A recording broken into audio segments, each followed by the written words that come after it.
Hello, see student. Today we will discuss about the problems from LPP. आता LPP मध्ये आपण अनेक problem पाहिलेले आहेत पहा. कसं की LPPचं सोल्युशन LPPचे पहिल्यांदा मी सांगतो किती पार्ट आहेत ते पहा. ऑप्टिमाइज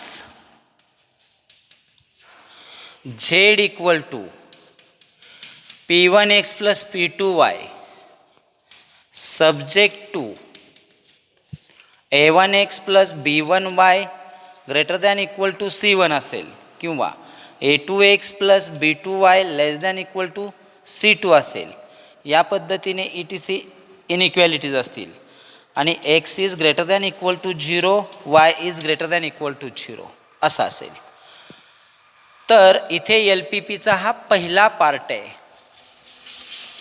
की याला काय म्हटलं जातं, ऑब्जेक्टिव्ह फंक्शन.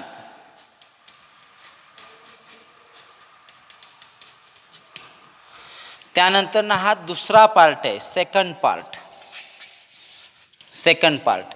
याला काय म्हटलं जातं,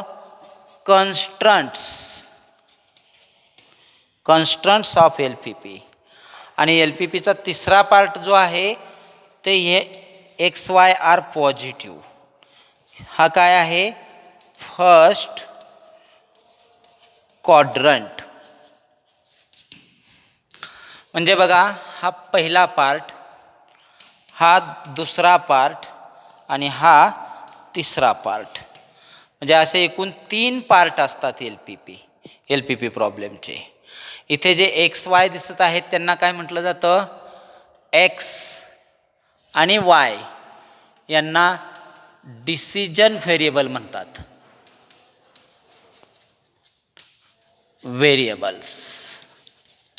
डिसिजन व्हेरिएबल्स असं म्हणतात. बघा एकदा,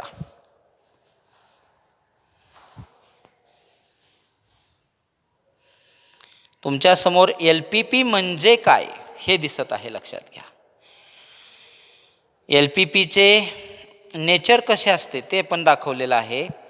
ऑप्टिमाइज या शब्दाचा अर्थ मॅक्झिमायझेशन किंवा मिनिमायझेशन. आणि Z इक्वल टू जे रिलेशन दिलेलं आहे, इक्वेशन दिलेलं आहे P1x प्लस P2y, त्या रिलेशनला ऑब्जेक्टिव्ह फंक्शन असं म्हटलं जातं. आणि LPPमध्ये झेडनेच ते डिनोट केलं जातं युजली. सब्जेक्ट 2 मध्ये ज्या इनइक्वॅलिटीज येतात त्यांना कॉन्स्टंट्स म्हणायचं आहे. आणि थर्ड पार्ट जो आहे तो LPPचं सोल्युशन नेहमी फर्स्ट क्वाड्रंटमध्येच असतं. कारण LPP represent number of objects, means decision variable represent number of objects. ठीक आहे. तर आता हे जर नेचर तुम्हाला समजलं असेल तर तुमच्यासमोर एखादा LPP प्रॉब्लेम दिल्यानंतर तो कसा सॉल्व करायचा हे आपण आता डिस्कस करूयात. ठीक आहे. तर एक प्रॉब्लेम आपण आता LPPचा घेऊयात की जो एक्झाममध्ये आलेले आहेत कुठे ना कुठेतरी.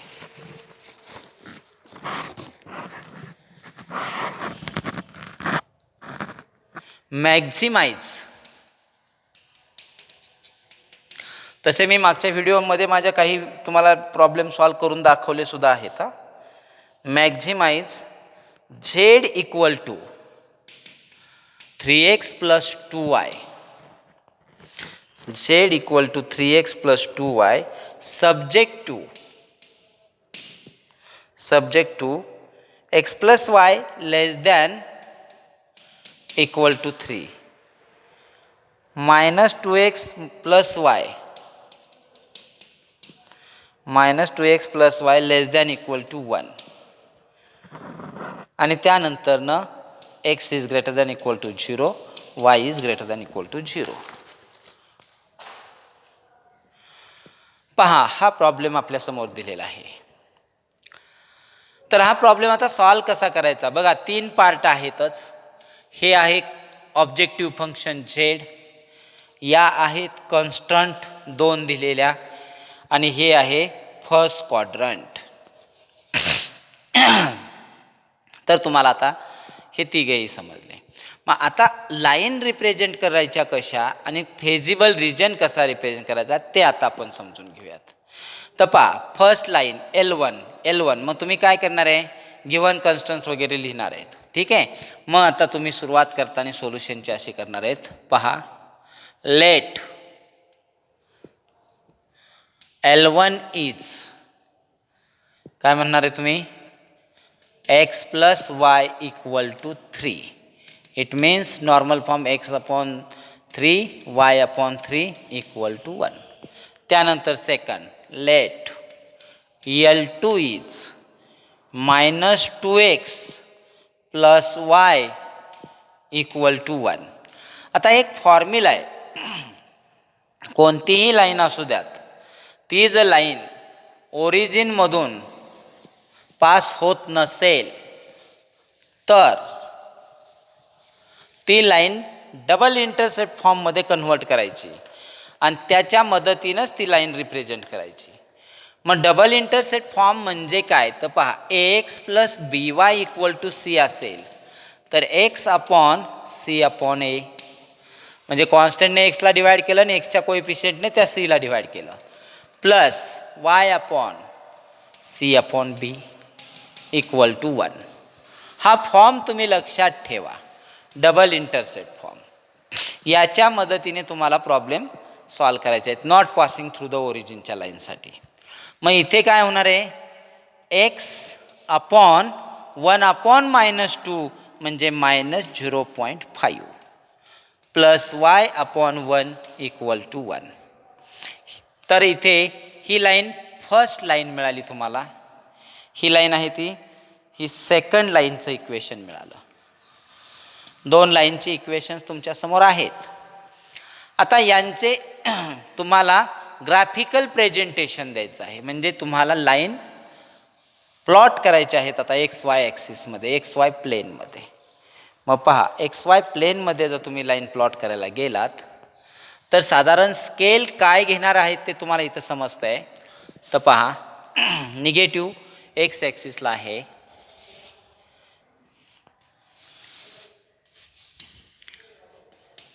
हा आहे एक्स ॲक्सिस, हा आहे वाय ॲक्सिस, इथे ओरिजिन.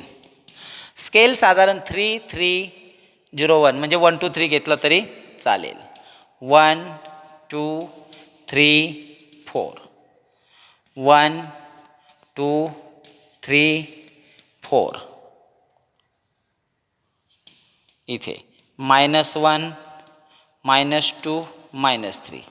आणि वाय ॲक्सिसला निगेटिव्हची काही आवश्यकता नाहीच आहे, कुठेच वायचा डिनोमिनेटर निगेटिव्ह नाही आहे. ठीक आहे. मग आता त्यानंतर L1 प्लॉट करा, 3, 3 मधून जाणारी लाईन, म्हणजे इथे 3, एक्स ॲक्सिस वाय ॲक्सिस 3 आणि या दोघातून पास होणारी ही लाईन आपली L1. त्यानंतरनं L2 पहा, 0.5 मायनस म्हणजे इथे येणार आहे आणि एक्स वाय ॲक्सिसला 1 म्हणजे इथे येणार आहे. मग या दोघातून पास होणारी लाईन ही असे आलेली आहे L2. आता या दोन्ही लाईन प्लॉट केल्यानंतर तुम्ही रिलेशन बघा, लेस दॅन आहे का ग्रेटर दॅन आहे. ओके, एकच minute me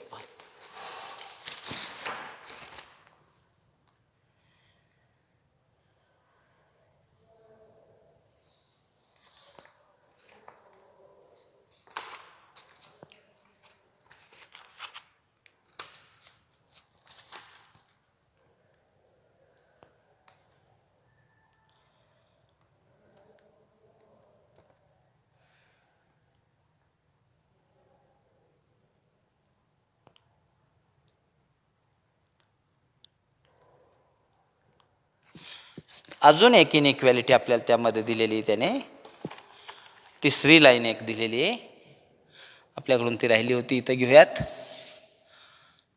let L3 x is less than equal to 2 म्हटलेलं आहे, म्हणजे x इज इक्वल टू 2. मग ती x इज इक्वल टू 2 ची लाईन इथे येणार आहे अशी व्हर्टिकल, एक्स ॲक्सिसला 2 मध्ये इंटरसेक्ट करणारी L3. आता या सर्वांमध्ये लेस दॅन आहे म्हणजे टूवर्ड्स ओरिजिन आहे. पहा इथे पण या लाईनचे टूवर्ड्स ओरिजिन आहे, याही लाईनचं टूवर्ड्स ओरिजिन आहे आणि याही लाईनचं टूवर्ड, म्हणजे कुठे आले, हा रिजन आला तुमचा शेडेड रिजन. बघा टूवर्ड्स ओरिजिनचा हा रिजन मिळाला. याला फेजिबल रिजन असं म्हणतात. म्हणजे LPP प्रॉब्लेम सॉल्व करण्याच्या ज्या आपल्याला 4-5 स्टेप सांगितल्यातल्या त्यातली पहिली स्टेप कोणती यूज केली, लाईन प्लॉटिंग. दुसरी स्टेप लेस दॅन असेल, नॉट पासिंग थ्रू ओरिजिनची लाईन असेल, टूवर्ड्स ओरिजिन. त्यानंतरनं टूवर्ड्स ओरिजिनमध्ये feasible region, common portion which is going to satisfy all side direction in first quadrant, that is the feasible region. आता feasible region तुम्ही इथे represent केल्यानंतर तुम्हाला ह्याचे व्होर्टेक्स मिळतात. पहा A, B, C, D आणि स्वतः ओरिजिन. आता मॅक्झिमम व्हॅल्यू फाइंड आउट करायची आहे, त्यामुळे बाकीचे ओरिजिन हा व्होर्टेक्स आहे आपल्या LPPचा फेजिबल रिजनचाच पार्ट, परंतु तो घेण्याची गरज नाही कारण आपण मॅक्झिमम व्हॅल्यू फाइंड आउट करणार आहेत. आता मॅक्झिमम व्हॅल्यू फाइंड आउट करण्यासाठी पहा तुम्हाला ॲक्सिसवरती असणाऱ्या व्होल्टेजचे डायरेक्ट कॉर्डिनेट लिहिता येतात. म्हणजे डीचे कॉर्डिनेट तुम्ही लिहिणार डायरेक्ट. काय आहेत डीचे कॉर्डिनेट, पहा डीचे कॉर्डिनेट आहेत 0, 1. सीचे कॉर्डिनेट आहेत 2, 0. आता बीचे कॉर्डिनेट, बी हा पॉईंट कसा आहे तर पहा टू फाइंड बी, बी हा पॉईंट क्वाड्रंटमध्ये आहे. मग क्वाड्रंटमध्ये जर पॉईंट असेल तर त्या पॉईंटला ज्या 2 लाईन इंटरसेक्ट करतात त्या सॉल्व करायच्या असतात. मग इथे कोण आहे, L1 आणि L3. मग L1 आणि L3 इंटरसेक्ट होतात. मग L1चं इक्वेशन x + y = 3 आहे आणि L3चं इक्वेशन x = 2 आहे. ओके, मग इथे तुम्ही या व्हॅल्यू x = 2 ही ऑलरेडी व्हॅल्यूजच मिळाली आहे तुम्हाला, ती इथे पुटअप केली तर x + 2 = 3 मीन्स x = 1. आणि मग तुम्हाला इथे पॉईंट बीचे कॉर्डिनेट मिळाले. पहा बीचे कॉर्डिनेट मिळाले 1, 2. पॉईंट बीचे कॉर्डिनेट काय मिळाले 1, 2. आता बी हा क्वाड्रंटमध्ये होता, फर्स्ट त्याचं लोकेशन ॲक्सिसवरती नाही, क्वाड्रंटमध्ये आहे म्हणून त्याचे इक्वेशन सॉल्व करायला लागले. Same situation in case of A. आता ए फाइंड आउट करण्यासाठी सुद्धा आपल्याला याच पद्धतीने 2 लाईन सॉल्व करावे लागतील. मग आता ए फाइंड आउट करायचं असेल तर कोणत्या 2 लाईन इंटरसेक्ट होतात बघा. आता L1 इज x + y = 3 आणि आता L2 इज, कारण L1 आणि L2 इथे इंटरसेक्ट होते ना म्हणून. मग L2चं इक्वेशन आपल्याला काय दिलेलं आहे पहा, L2चं इक्वेशन काय दिलेलं आहे, -2x + y = 1 असंच दिलेलं आहे. मग आता हे दोन्ही इक्वेशन्स जर समजा तुम्ही पहिल्यातून दुसरं सबट्रॅक्ट केलं तर मायनस प्लस होऊन 3x = काय येणार आहे 2, बरोबर. सबट्रॅक्शन केलं आहे, x मायनस प्लस 2x म्हणून 3x झाले, y - y 0 झाले, लिहिले नाहीत.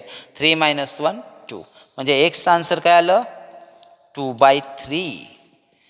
मग एक्सचा आन्सर 2/3 असेल ते आता इथे तुम्ही पुटअप करा पहिल्या इक्वेशनमध्ये इथे. मग तिथे जर पुटअप केलं तर काय होणार आहे 2/3 + y = 3 means y = 3 - 2/3 means y = काय येणार आहे 7/3. 3 3 जा 9 - 2 7/3. म्हणजे आता तुम्हाला पॉईंट कोणता पॉईंट डी ए याचे कॉर्डिनेट मिळाले 2/3 आणि 7/3. कॉर्डिनेट सर्व फाइंड आउट झाले, व्होर्टेक्स सर्व फाइंड आउट झाले. आता लास्ट स्टेप